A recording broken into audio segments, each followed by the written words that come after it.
Yo'ldan yugurib o'tayotgan bolani avtomobil urib ketish uchun atigi 1 soniyaning o'zi kifoya.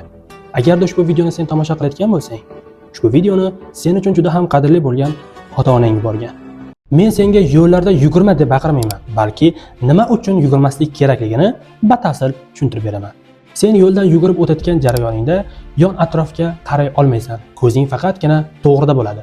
Yon atrofingdan katta tezlikda harakatlanib kelayotgan avtomobilni ko'rmay qolasan. Ikkinchi sabab, sen yugurib ketayotgan jarayoningda zudlik bilan to'xtash talab etilganda tanang ming harakat qilsa-da vaqtida to'xtay olmaydi. Xato qilsang orqaga yur.